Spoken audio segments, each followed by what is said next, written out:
नंदोल गांव एक बड़े जंगल के किनारे बसा था। सूरज की किरणें जमीन तक पहुंचने के लिए जूझती रहती थीं। विशाल पेड़ खामोश पहरेदारों जैसे खड़े थे। उनकी शाखाएं आपस में गुंथी हुई एक छत बनाती थीं। गांव वाले उस बहुत पुराने जादू के बारे में फुसफुसाते थे जो जंगल से चिपका हुआ था। और उस जादू में एक भयानक रहस्य रहता था, काली चुड़ैल। पीढ़ी दर पीढ़ी कहानियां चली आ रही थीं, परछाइयों में लिपटी एक औरत की कहानियां जिसकी आंखें जलते हुए कोयले की तरह होती थी। वो रहती थी, वो कहते थे, जंगल के बीच में सबसे पुराने बरगद के पेड़ पर। माता पिता अपने बच्चों को चेतावनी देते थे कि वो कभी भी जंगल के पास न भटके, खासकर अकेले, क्योंकि काली चुड़ैल बच्चों की मासूमियत की भूखी थी और उसकी निगाहों में एक भयानक भूख थी। बरगद का पेड़ गांव के किनारे पर खड़ा था, एक टेढ़ा मेढ़ा पहरेदार जो जाने पहचाने और अनजान के बीच की सीमा को चिह्नित करता था। उसका विशाल तना, मुड़ा हुआ और प्राचीन, एक अलग ही जीवन शक्ति से धड़कता हुआ प्रतीत होता था। आदमी की बाह जितनी मोटी लताएं उसकी शाखाओं के चारों ओर लिपटी हुई थीं, ऊपर पत्तेदार छत में गायब हो जाती थीं। बरगद के नीचे की जमीन हमेशा छाया में डूबी रहती थी।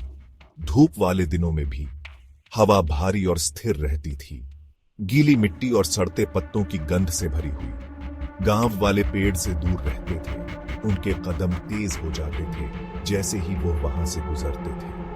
वो धीमी आवाज में बात करते थे, उनकी आंखें घबराहट से बरगद की फैली हुई शाखाओं की ओर देखती थी, क्योंकि यहीं पर वो मानते थे काली चुड़ैल ने अपना घर बनाया था। काली चुड़ैल के बारे में कहानियां बहुत थीं, हर एक पिछले से ज्यादा डरावनी। कुछ ने कहा कि उन्होंने उसकी अस्पष्ट आकृति को पेड़ों से गुजरते हुए देखा था, उसका काला लबादा उसके पीछे लहरा रहा था। दूसरों ने रात में जंगल में उसकी खून जमा देने वाली हंसी गूंजने की बात कही। लेकिन सबसे आम कहानी, जिसने सबसे बहादुर गांव वालों की भी रीढ़ की हड्डी हिला दी, वह उसकी आंखों के बारे में थी। ऐसा कहा जाता था कि काली चुड़ैल के पास एक सम्मोहक निगाह थी।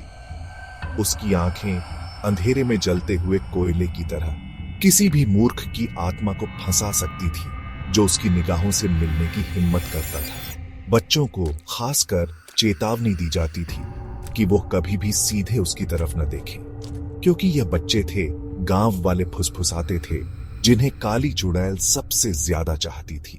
उनकी मासूमियत, उनकी हंसी, उनकी जीवन शक्ति कुछ ऐसा था जिसकी वो लालसा रखती थी। फिर एक दिन छोटी रानी गायब हो गई। वो गांव के किनारे खेल रही थी, उसकी हंसी हवा में बह रही थी। एक पल वो वहां थी, उसकी चमकदार आंखें चमक रही थीं, और अगले ही पल वो चली गई। दहशत ने गांव को जकड़ लिया।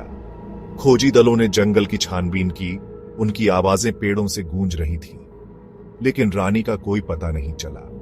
कुछ ने फुसफुसाया कि काली चुड़ैल ने आखिरकार वो ले लिया जो वो चाहती थी। उन्होंने रानी के गायब होने की रात बरगद के पेड़ के पास एक परछाई वाली आकृति देखने की बात कही। दूसरों ने इस पर विश्वास करने से इनकार कर दिया, इस उम्मीद से चिपके रहे कि छोटी बच्ची अभी भी कहीं बाहर है, खोई हुई है लेकिन जिंदा है। दिन हफ्तों में बदल गए और उम्मीद कम हो गई। रानी के गायब होने का रहस्य गांव को सताता रहा। उनके दरवाजे के ठीक बाहर छिपे अंधेरे की एक ठंडी याद। ऐसा लग रहा था काली चुड़ैल ने एक और शिकार कर लिया था, या उसने किया था।